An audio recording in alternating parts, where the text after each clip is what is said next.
Hey, what's up, YouTube family? It's your favorite black guy from Nebraska. Yes, I am back with some more content. Please, if you haven't checked out the content I just dropped, please check that out. And then you can come to this one, or you can watch this one and then go to that one. But it doesn't matter. Today we're gonna go back in the book America's the True Old World, the Original Africa. We'll go back to here, and we're gonna talk about Marco Polo and the Silk Road. Okay, this author is gonna make a claim that ancient Asia and Europe came from the Americas.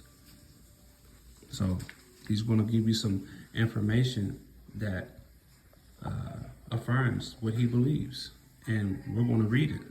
Okay, you don't have to believe it, you don't have to take it as fact.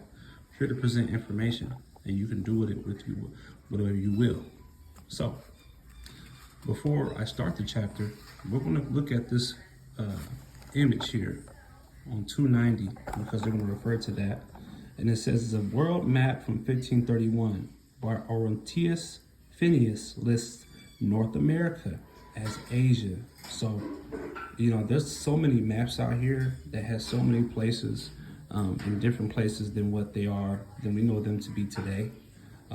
So I could imagine that many places got, once they got conquered, once the colonists came and colonized, the renaming of places is very interesting. And then you have these people who control academia, and then they control maps, they control history, they get to do whatever they want to do in renaming things. So I could imagine that it may be true. So a world map from 1531 by Orontius Phineas lists North America as Asia. Interesting. So let's go ahead and get started before I get, off into a tangent that has nothing to do with what I'm reading or the information I'm presenting. Marco Polo and the Silk Road.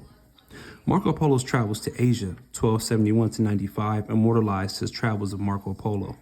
In his travels of Marco Polo, Marco, his father, and his uncle set out from Venice, Italy in 1271 and reached China in 1275. Marco Polo first set out at age 17 with his family, traveling overland along what later became known as the Silk Road. Upon reaching China, Marco Polo entered the court of powerful Mongol ruler Kublai Khan, who dispatched him on the trips to help administer the realm. Marco Polo remained abroad for 17 years in Cathay, and that is ancient China. Figure 290, and that's the figure I just showed you, is an image of a world map from 1531 by Orontius Phineas from the Library of Congress. So it's from the Library of Congress, guys. That map I just showed you also lists North America as Asia. Okay, and then this is the link that you can go ahead and push. You can click in, you can put in your search bar, and that's more evidence that lists North America as Asia. When you click the link, you can zoom in on the map and see Cathay, ancient China, Tangut, Kamul, Lap, and the desert of Lap. I have provided close-up images of these and place names for your viewing convenience, since these places can be hard to find. So that's a source that can't be overlooked. This world map from 1531 to 91 pinpoints some of Marco Polo's travels in Asia as actually being in North America. This map lists North America as Asia. So we're going to go ahead and go back to that map 291 right here. It says, close-up image of the world map from 1531 by Orontius Phineas, Kamul and Lap are in North America. And you can see it right here. According to this map, Kamul is in between two deserts, which is exactly how Marco Polo described the location of the city of Kamul in the book, The Travels of Marco Polo. All right. The world map from 1531 pinpoints some of Marco Polo's travels in Asia as actually being in North America. This map lists North America as Asia. No Bering Strait here, as America is completely connected to Russia and Asia. This world map of 1531 is a Pangea type of map, but not like what we are taught in school. This map shows you no Great Lakes, and Antarctica is attached to South America with no ice cap formed yet. In the Travels of Marco Polo, it states that a province called Camul is situated in between two deserts, which is exactly where Camul is on the said map of 1531. As you can see by viewing the close-up image that I have provided at figure 291, the Travels of Marco Polo also states that near Camul is the city of Lop, next to the desert of Lop, all of which can be located on the said map, 1531 map. So yes, this map confirms that Marco Polo visited North America, since Asia was once an extension of North America, as this map also demonstrates as factual. The city that Marco Polo is traveling to along the Silk Road is Cathay, China, which is listed near Louisiana on this said 1531 map. Marco Polo also mentions the wild buffaloes that he encountered later in his travels. This can be no coincidence, since wild buffaloes are only indigenous to North America. Wild buffaloes are only indigenous to North America. That's a bombshell right there. Therefore, based upon all the evidence, the travels of Marco Polo occur mostly in North America, which means that the Silk Road is also in where? The Americas. Ancient Asia and Europe in the Americas. In my research of ancient America, I have found a lot of odd coincidences or similarities between cities and countries in geographically similar locations. For example, figure 277 is a close-up view of a side-by-side comparison of a 2020 map of Europe and the 1606 map of Central America. As you can see by the viewing the close-up comparisons, Europe and Central America in 1606 were also identical, since you have the same European place names located in the same geographical locations on maps.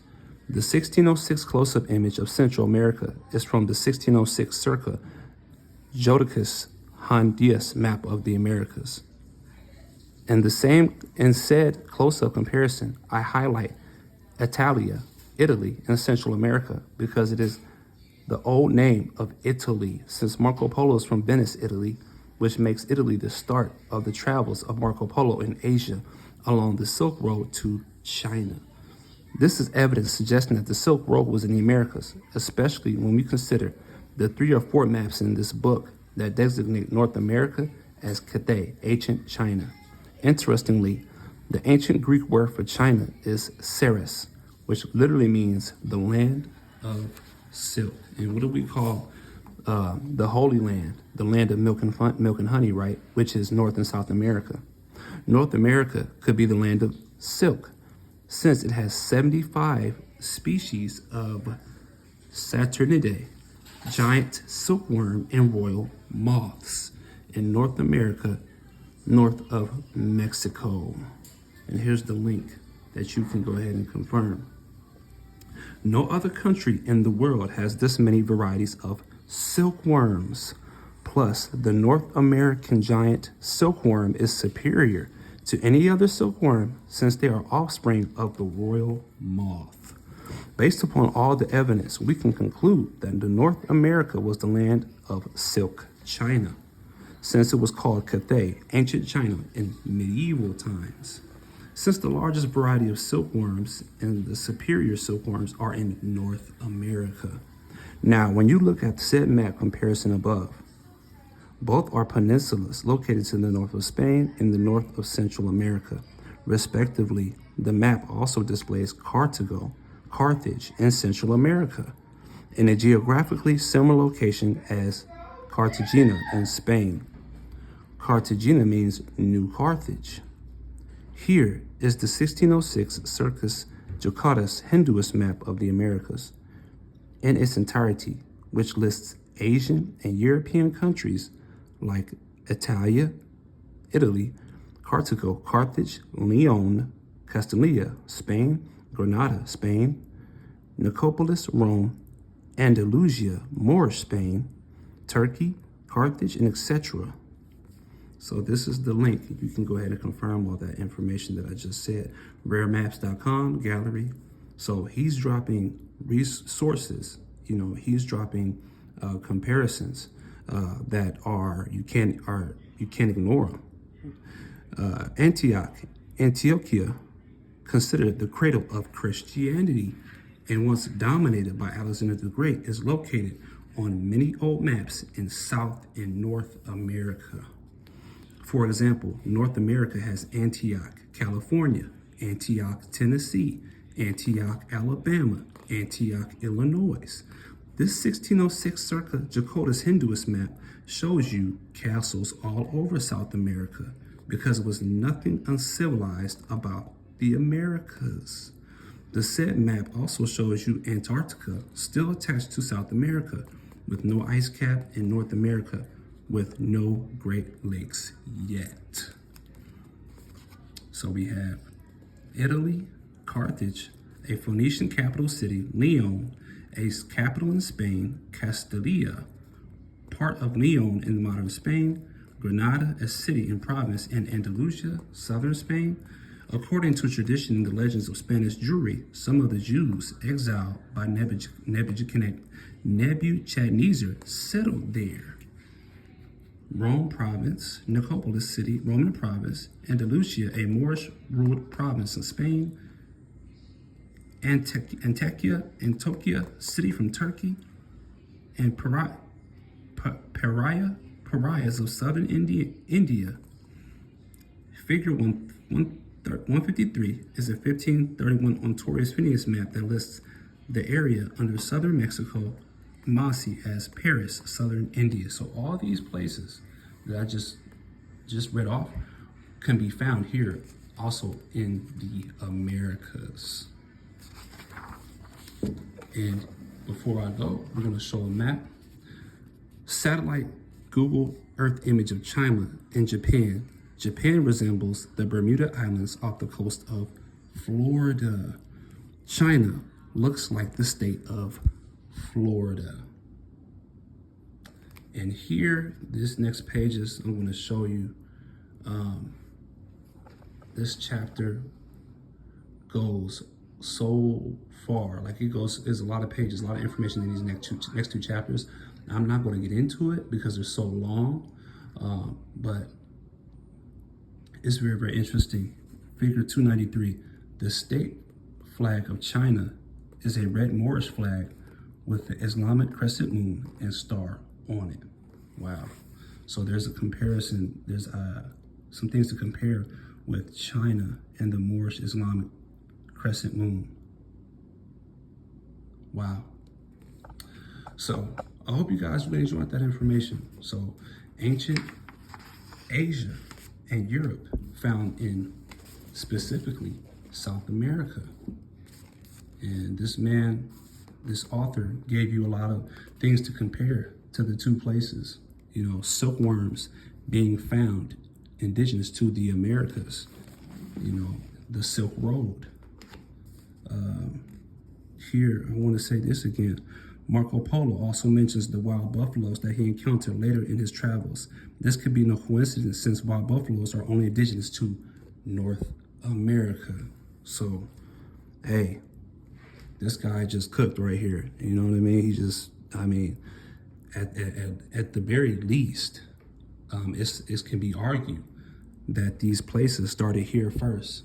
And then from here, it expanded to where they are now. Or right now could be just the modern places, right? So I hope you guys enjoyed the information, man. Take this information and do with it whatever you will. Please like, comment, and subscribe. It's your favorite black guy from Nebraska. Yes, there are plenty of black people here in Nebraska. I'm out. Peace.